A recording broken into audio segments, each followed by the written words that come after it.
Marco, and Jasper and I will discuss this morning with you the selection of online research tools. If you have questions, please raise your hands or put them in the chat, but my preference are on raising your hand, and we'll have immediately try to answer your questions. We will continue. If you have questions concerning research data management or privacy questions, I think the primary support staff to go to are the data-steward. For your domain, that's now Lotte Batelaan, and in the future that will become Evelien Omen. And you see the other domains also have their own data-stewards. If you have real security questions, you can always go to Jasper. Of course, he is the security officer of our faculty. So this is the structure where we work nowadays with.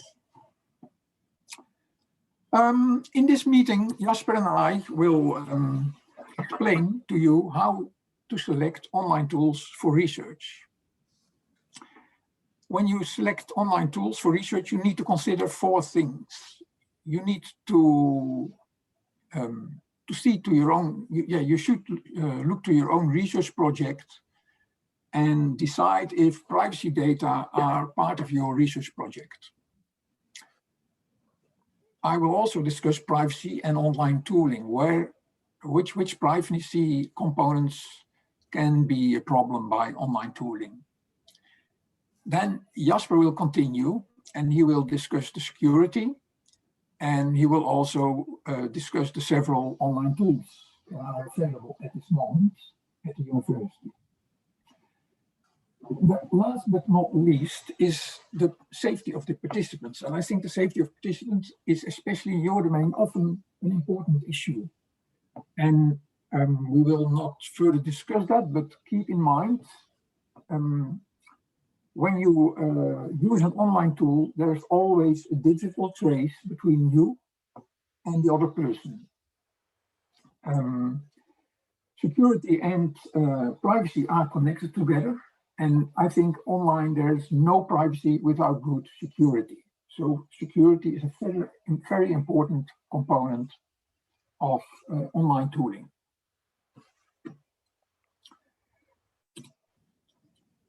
So these 3 parts will be covered during the coming hour, I think. So when you prepare your research project, you should think if the GDPR, the General Data Protection Regulation, applies to your project. And if it does, what are the implications for your project? So there are a few important questions. The first question is, does the GDPR apply to your project? And you can find out by posing 2 questions. Do I possess data? And are those data personal data? And I will cover this later on. The second question is, if the GDPR applies, do I have a legal base? So a form of consent or a public interest. And the last point you should think of is, who is responsible for the data if the GDPR applies? So what is your role in the research project? Let's start with the first question. Does the GDPR apply? So then the first question you should ask yourself is, do I possess data? The GDPR defines processing data as processing data means any operation performed on personal data. And you can think on things as collecting, storage, dissemination of data, analyzing data. So almost everything you do on a computer is one of these things. So you rather, I think in most research you possess data. When this question is yes, the answer is yes, then you come to the second question. are personal data involved? If no personal data are involved, then the GDPR does not apply. And that gives you a lot of more freedom. For instance, you can choose from a much broader range of online tools if the GDPR does not apply, because there are a lot of things you don't have to organize when the GDPR does not apply. The GDPR defines personal data as any information relating to an identified or identifiable natural person, and distinguishes between two types, directly or indirectly data. Well, directly data is specific information that references to an individual. So you can think to names, to addresses, dates of birth, but also IP address, fingerprints, but you're not allowed to collect them, but voice recordings too, for instance, or video recordings. Secondly, the GDPR sees the indirect identifiers. And indirect identifiers are pieces of information which together also identify an individual. So think on gender, age, profession, educational level. For instance, if you run a survey on all security officers of the Dutch universities, then the combination of gender, age, and profession is enough, I think, to identify Jasper, because we don't have a lot of security officers. So although you don't get his name then in the survey or other of his direct identifiers, you indirectly can identify him very easily. And then there's the third category, the sensitive category. And this category is also mentioned in the GDPR and is a special category which you have to treat with special precautions, special security measures, and Jasper will deal with those. And those are ethnicities, political affiliations, religious beliefs, medical data, sexual preferences, genetic and biometric data, and criminal convictions. And if you work with criminal convictions, you even have to take some more measures. So if you do that, you should certainly contact your data steward to see what has to be arranged or not. You should also keep in mind that when you work with personal data, it does not matter for the GDPR if those data are from citizens within the European Union or from outside the European Union. You have to treat them all in the same way. And secondly, it also does not matter for you as being an employee of the University of Amsterdam, who has its registered office in Amsterdam, so in the European Union. You are tied to the GDPR. So if you process those data in Amsterdam or in New York, or you go to Cape Town, that doesn't matter. The GDPR applies to the personal data you work with.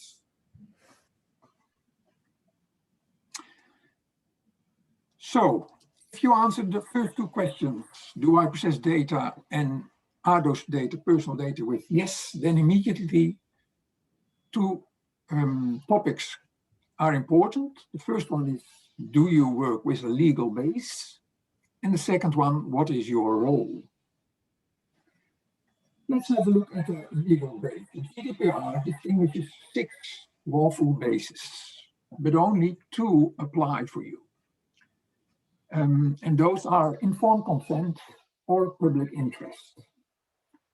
Informed consent, I think, is known to you. Informed consent can only be given when participants are well informed, should give it freely.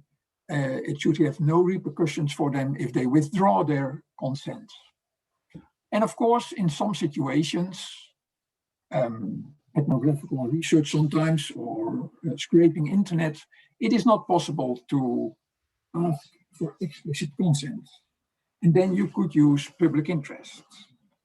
And in public interest, if you want to use that, you have to balance the interest of your research project against the interests of the participants, and you have to motivate and write down your choice. Why do you do it? And the reason why you have to motivate it is because the GDPR is regulation that places responsibility on the University of Amsterdam, so also on its employees, to demonstrate compliance with the privacy rules. So we as an organization have to prove that we did right.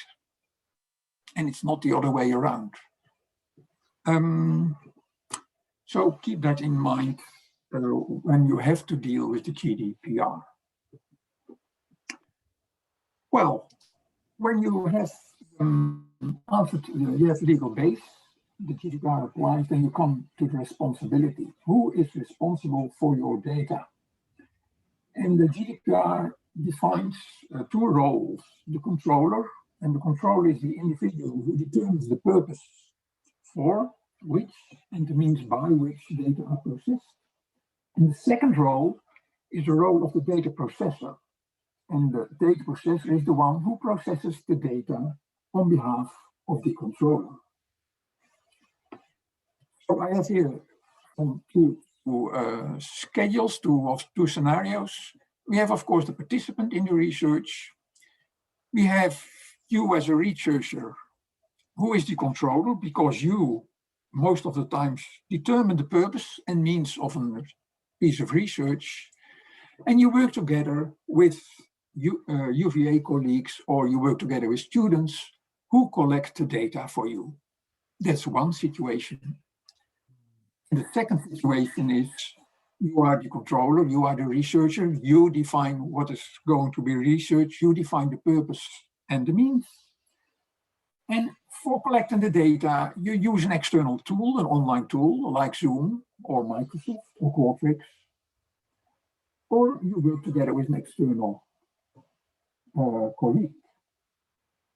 So then we are in a situation that you possess personal data. Those are personal data, so the GDPR applies. You have a lawful base, and you are the one who is responsible. You are the controller. And then it's upon you, on your shoulders, to take appropriate measures for the data. So you as a controller has to define how everyone has to work with those data. And the way to do that is to set up a data agreement, a piece of juridical paper. We have a lot of templates for them. So if you go to your data steward with the question, hey, I work together with an external colleague, or I want to use an external tool, and the university does not have a license for it, because for the software where the university has a license, it has been arranged.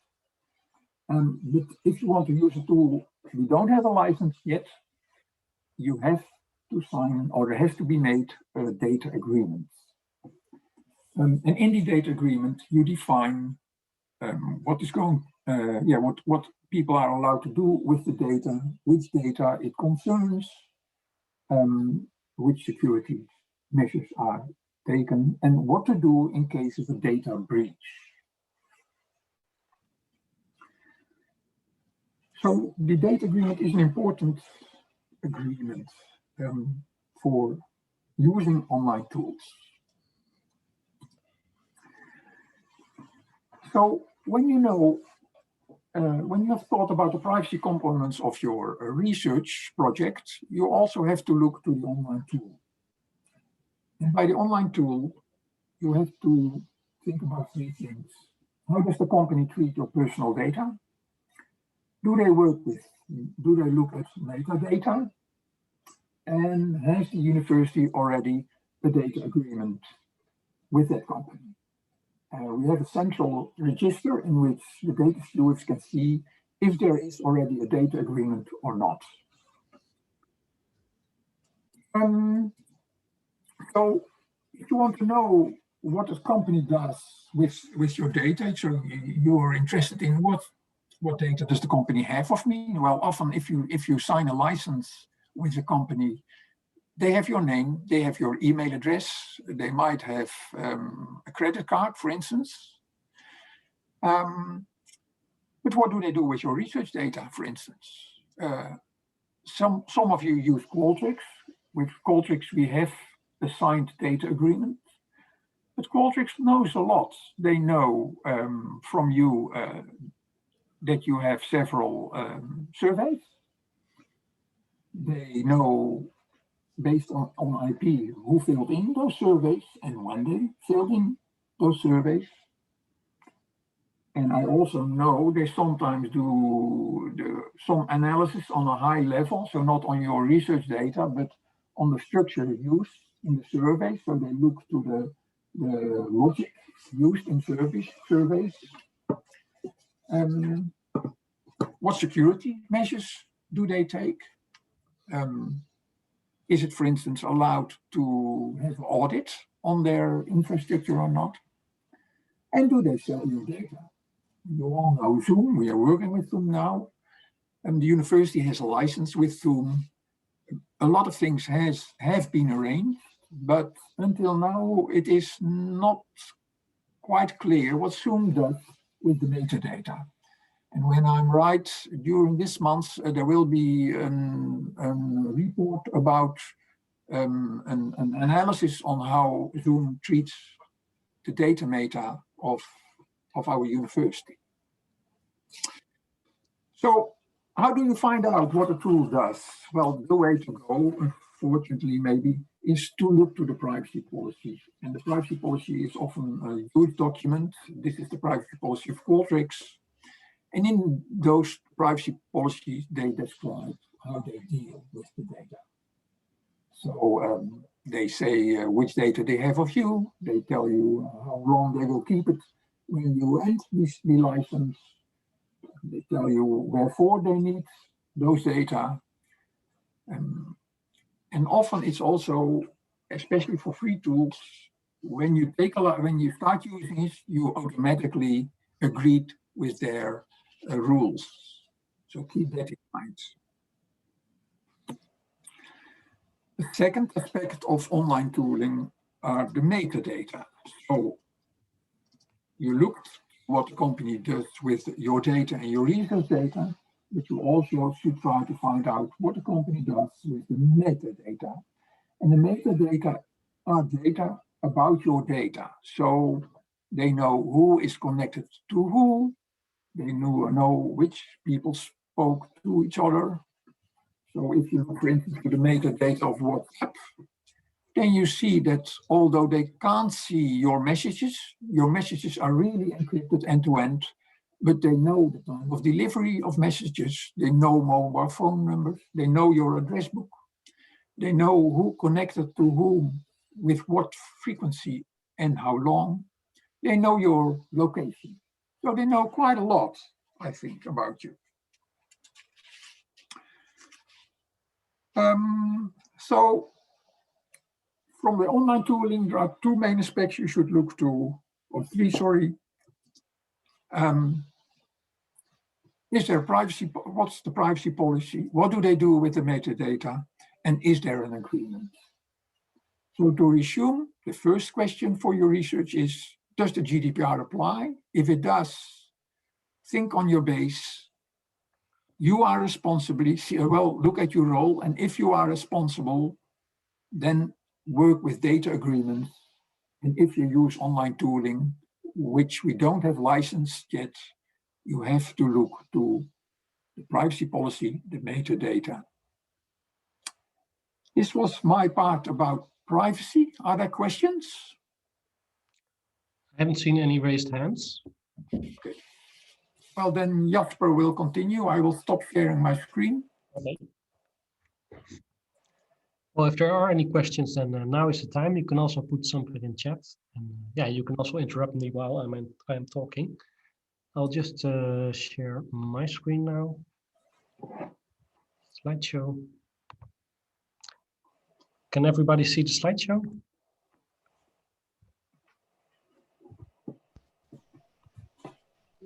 Yes. Yes, it's visible. Okay.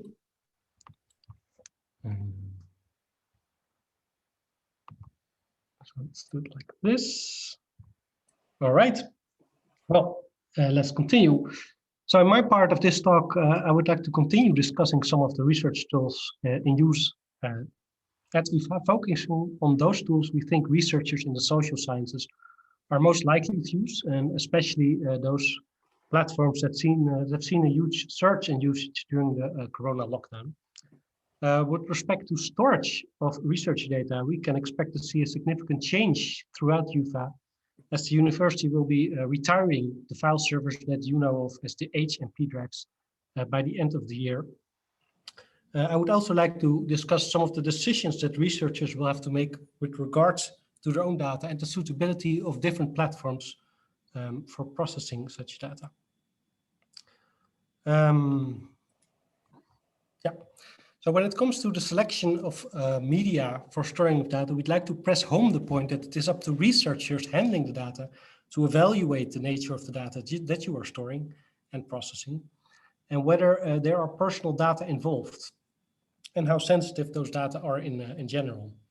So it is inevitable that many of you who work with sensitive data are already implicitly making a classification like the one seen on this slide, but it is useful to make this classification more explicit and attempt to establish some clear rules and guidelines associated with the different types and categories that you see on this slide. So these categories come from the official classificatierichtlijn from UvA. An important factor in this categorization is the amount of harm that release of that data, of the data, would cause. Accidental release, I'm talking about. So with harm, we mean first and foremost harm to the physical security, the reputation or the privacy interests of our data subject. And this is what the UvA security policies are designed to safeguard. This is also what national and European laws and regulations are designed to enforce. And if we neglect to adequately care for our research subjects' security and privacy interests, we may be looking at some hefty fines from the authorities, as well as reputational damage, which may cause outside parties to become hesitant to work with UVA, or a potential future participant to decide against participating in your research projects. So in this slide, we find some examples of the kinds of documents that would fit in with each of these categories. Given our obligations under the GDPR, any kinds of personal data, that is data that can be traced back to a living identifiable person, is categorized under sensitive. But we are also working under the principle of proportionality, and we only reserve the most stringent security measures for the kinds of personal data that fall under the highest classification, such as personal data in the categories defined earlier by Marco. So the political, religious affiliations, etc., that are defined in Article 9 of the GDPR. Next slide, yes. So there are additional properties of research data that need to be evaluated to be able to assign a proper classification. For example, when data subjects are vulnerable, when the personal data concerns minors, patients, or refugees, that warrants an upgrade in classification. And there are ways you can process your data that allow you to downgrade the classification level. Encryption of data is one way to do that, and I will talk about encryption later. Another way of doing that is anonymization and pseudonymization, which I will talk about in the next slide. What I would like to emphasize here is that we should always avoid having or handling data that can be categorized as secrets, if we can help it. And same goes for sensitive data. If it is possible to downgrade the classification level of this data by destroying data that was collected for practical purposes only, such as contact info, then please do so. Yeah, on pseudonymization and anonymization, let's be clear about what these themes really mean. So pseudonymization is the act of removing all direct identifiers in your data and replacing them with pseudonyms, such as a subject ID. And when the link between the pseudonyms and direct identifiers is still retained somewhere in a separate key file, for example, the data is said to be pseudonymized. When this link, however, is irreversibly severed so that the researcher nor anyone else is able to identify the research participants, then data is said to be fully anonymous. And for data to be truly anonymous, it must also be next to impossible to re-identify the participants indirectly by combining various data fields. And Marco gave an example of that earlier. I also have an example of how you do pseudonymization with some sample research data. So research data comes in various forms, of course. You have video data, you might have interview transcriptions. And this sample data is data that may come from an online questionnaire, for example. So when pseudonymizing, you separate your data into separate files with in one file the research data and in the other file the directly identifying data, as is shown on this slide. But the process of anonymization goes a lot further. In anonymization, you do not create a key file, but you instead irreversibly destroy the contact info, which in this example means destroying the raw data as originally collected. Preferably, you would of course collect such directly identifying data in separate files in the first place, if you need it. You should also evaluate whether re-identification is likely. In this example, we have both a postal code and a date of birth, which might make re-identification possible. So do not create a key file, destroy the original data, which shows the directly identifying data. And then, ask yourself if you really need a date of birth or if a year of birth would suffice. And do you need the 6-digit postal code? Is a 4-digit postal code enough? The question you should ask is, do I need this level of detail to answer my research question? If not, then lower the detail, or preferably don't ask for so much detail in the first place. If the answer is yes, and it might be yes, then you should ensure that the proper security measures are in place that belong to data that cannot be fully anonymized.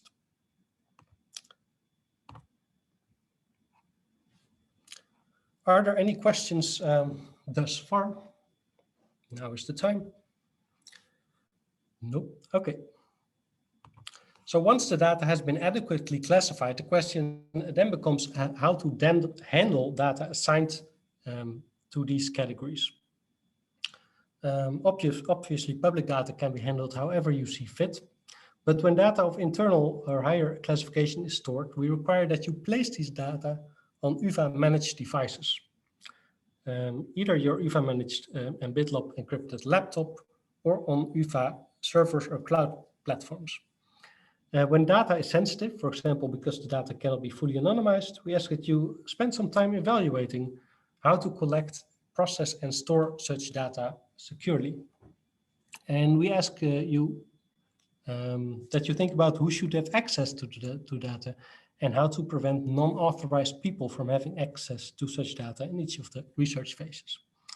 And we are, of course, ready to provide guidance, suitable tools, and the required technical infrastructure to do that. Data that are highly sensitive or secret should additionally be encrypted, providing an extra layer of defense. And such encryption should be done with a key controlled by the researcher using a tool like VeraCrypt or Cryptomator.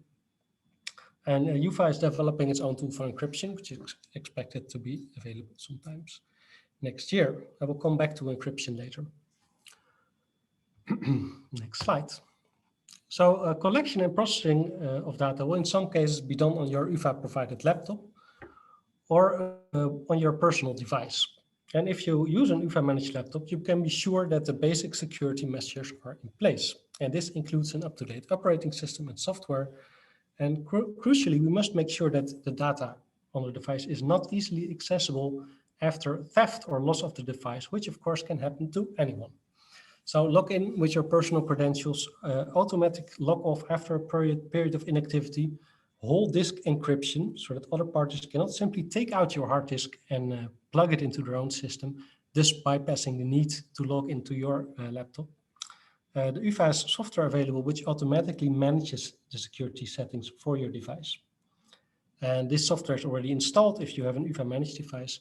If you use a personally managed device to process research data and sensitive data, we ask that you follow the steps described on the UVA website under the topic secure self-manuals. And this will help you enroll your device and put it under the UvA security umbrella.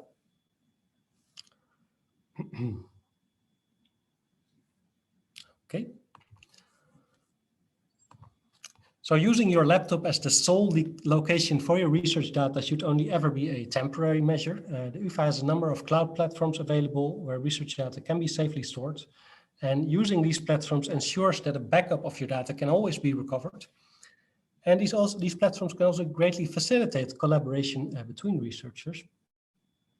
So in the past, researchers could make use of the so-called HMP drives, but these ICTS managed file servers will be retired. And there are two main alternatives available to researchers at this faculty. First of all, we have SurfDrive and Research Drive. That's many of you might already be familiar with. SurfDrive is cloud storage that has been available for a number of years now.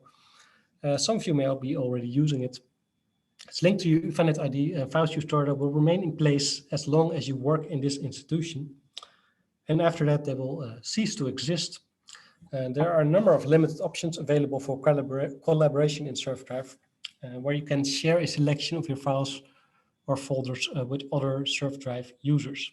But for larger research projects where you collaborate with a greater group of researchers, or with students, or with individuals outside of this organization, we strongly recommend you use Research Drive. Research Drive is project storage, where you can add collaborators, give them roles, organize them into groups, and give these groups specific access rights.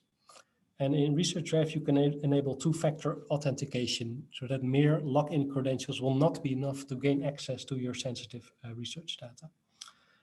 With two-factor authentication, logins will need to be confirmed on your phone in a process that you may know already from your banking app.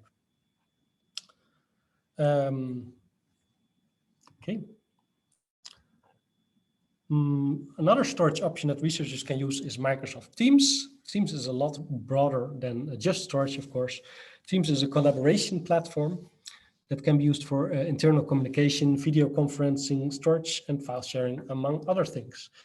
Teams is part of the Microsoft Office 365 brand, and with that comes the use of the file hosting service OneDrive. Again, OneDrive is personal storage, possible to collaborate to a limited extent. It's possible to give access to files to other people, but the files are bound to you and will be removed should you ever leave this university. The best way to use the Microsoft Teams platform is that lab groups or researchers who work together in a research project organize themselves into a team, and the team will automatically have a shared storage available to it, which is called SharePoint. Perhaps that is the next slide, yes. This is project storage that will remain in existence as long as the team has at least one member. Be aware that for all these cloud storage options, the files will sync to your local device by default, although you can disable this. So again, for sensitive data to be properly secured, the security of your work laptop, also known as endpoint security, is crucial, and secure self-enrollment is mandatory for researchers at this university. Jasper, Roy has a question. Yes. Yes, Jasper, the research drive, that sounds really nice and interesting to use. So can we install that from the software maintenance center, or do we get access to it via another way? Yeah, at this point in time, you have to contact your data steward. We will connect you to the people managing Research Drive, so you can set it up. Yeah. Okay, and once it is set up, it is flexible, and I as a user can add all the stuff, or do a data steward or data policy advisor needs to come in between if I want to change things? No, once it is set up, yeah, you are the owner of that Research Drive, and you can assign these roles and assign these groups, and you are very self-sufficient at that point in time. Yeah. Okay. Yeah. Thanks. Yeah. Okay. Next slide. So let's move on to some other research tools. One issue that has come up with increasing frequency in the last year, ever since the first corona measures, is the ability of researchers to conduct interviews with participants remotely using video conferencing tools such as Zoom and Teams. And the university was, of course, under quite a bit of pressure in the March of 2020 to resolve the outstanding privacy questions with regard to these tools and to properly roll out Microsoft Teams.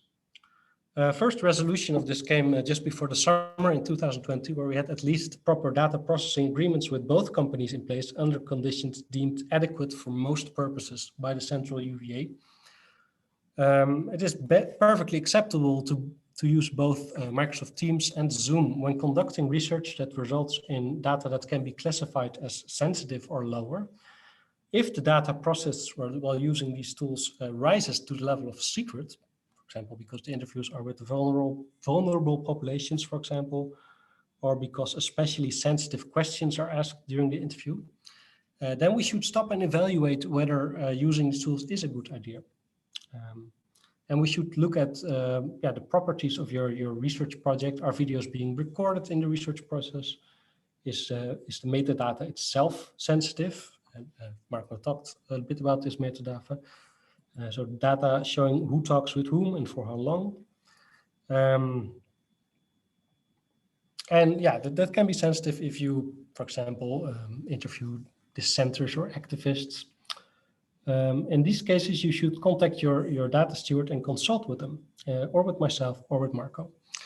And there might be alternatives more suitable to your research, such as Signal or Threema, which are suitable for one-on-one video calls. And in some cases, it might be better to meet the participants and not contact them via an online tool.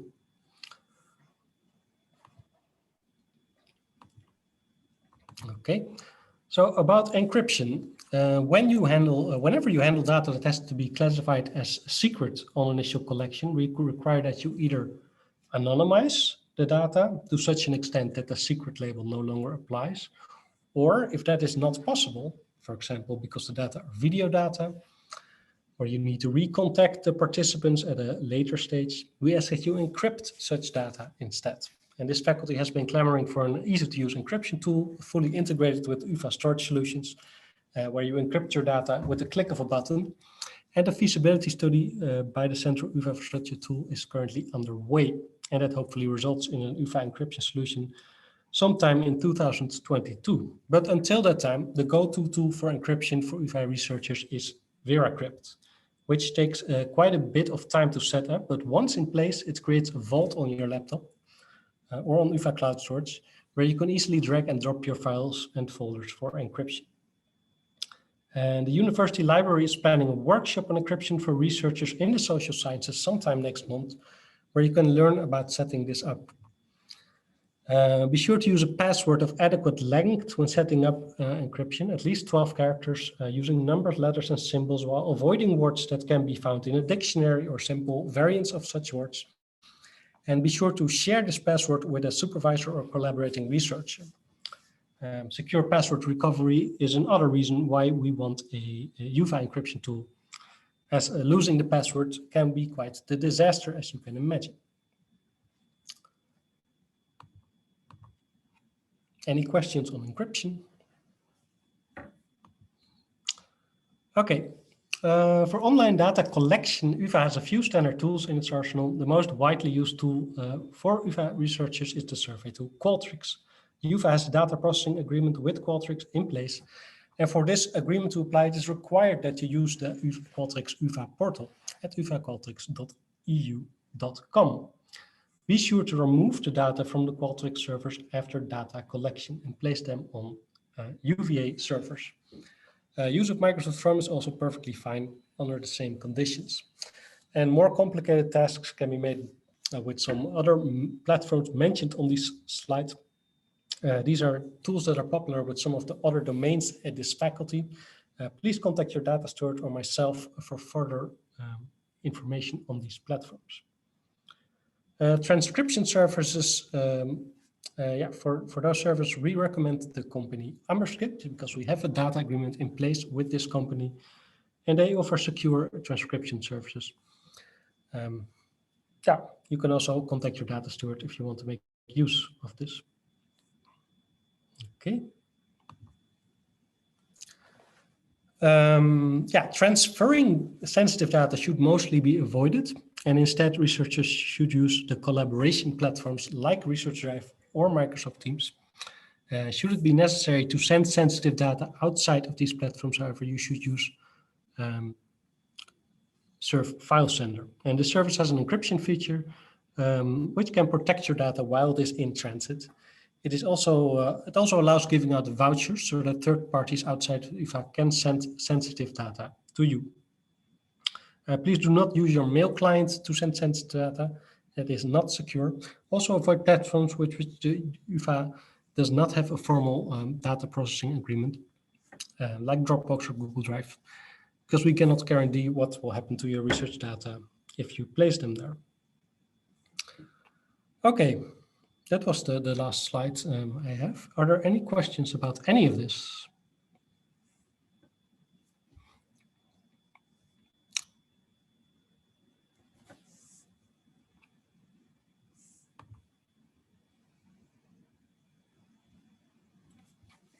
I have a question, Jasper. Yes. I know that a lot of people make use of WeTransfer, for example. Yeah. I do it myself also, or I did it. Mm-hmm. But I understand that File Sender is much more secure, right? And you will need, yeah? WeTransfer is a commercial company where we do not have a data processing agreement. File Sender is exactly the same thing. As far as I know, it allows for more options than WeTransfer. So it's not necessary for any reason to use WeTransfer. Yeah, Serve File Sender can handle huge files, and it allows for encryption.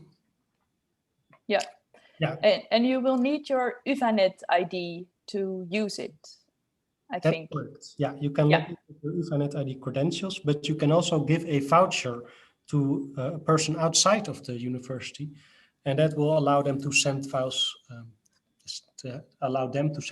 To you. Yeah. Yeah, I used it recently, and it's very easy to use. So I'd really like to recommend it. Yeah. That was my question.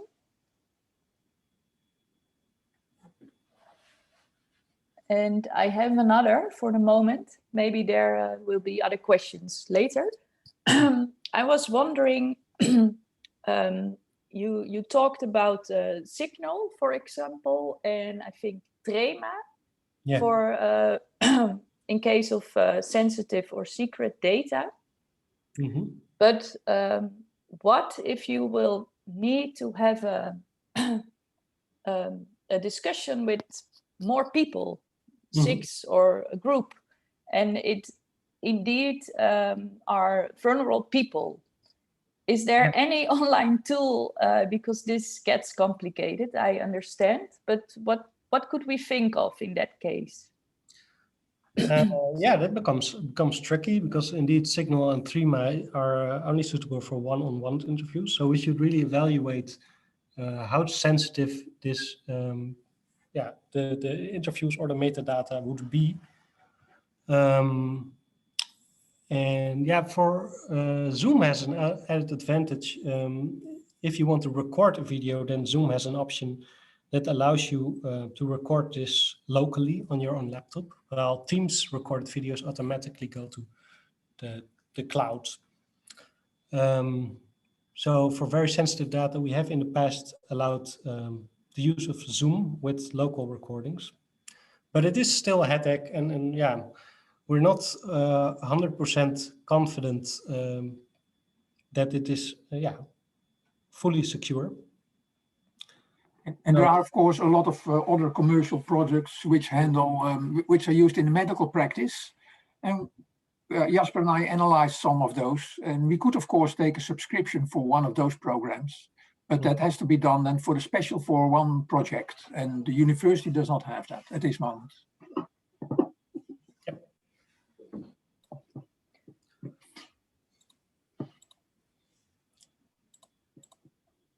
Any other questions? Yeah, I have one.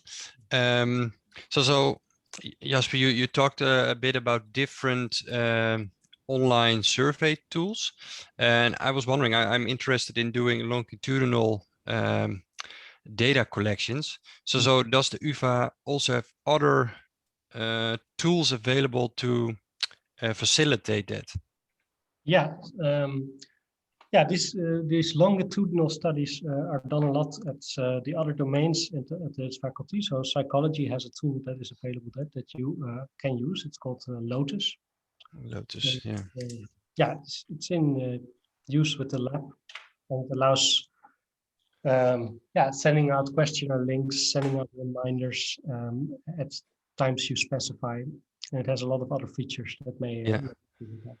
And is that a program that I as an employee can use by myself, or do I need to contact a person for that to use it? Yeah, I can bring you into contact with the managers of Lotus. If you send me an email, then Yeah. Oh, great. yeah, we can set that up. Yeah.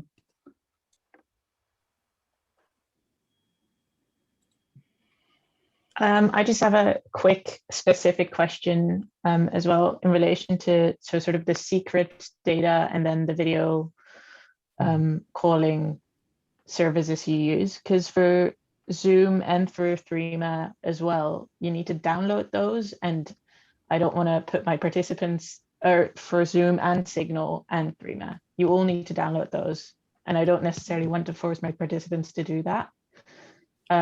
So it doesn't require you to download at least a browser plugin.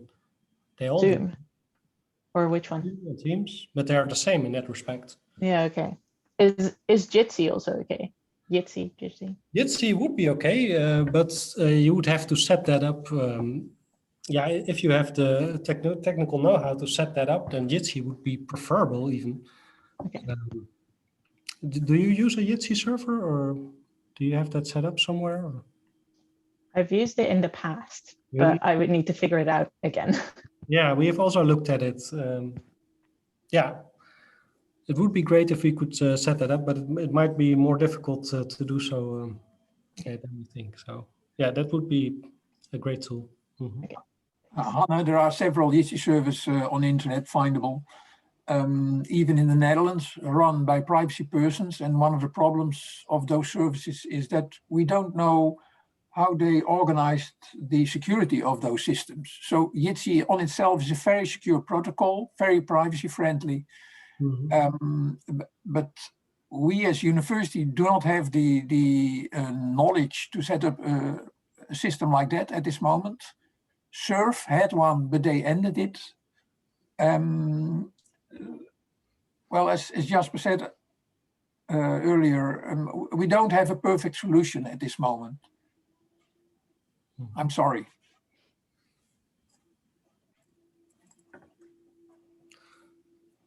Yeah, but we will, yeah, when you have a research project that has sensitive data and you want to do video interviews, we can just have a talk and see if we can find a solution custom made for your research project.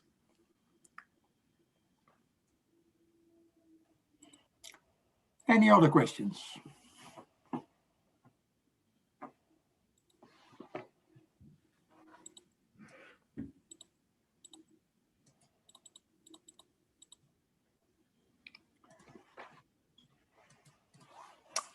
Well, if there are no questions anymore, I think we will thank you for your being here, and we will end up this meeting. Yeah, thanks for the info. Yes, that's fine.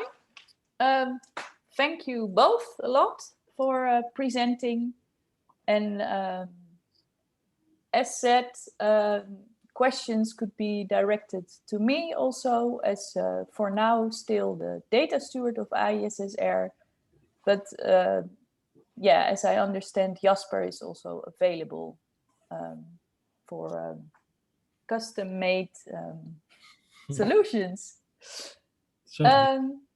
Okay, thanks a lot. Have a good week, all of you, and bye. Thank you. Bye-bye. Thanks. Bye.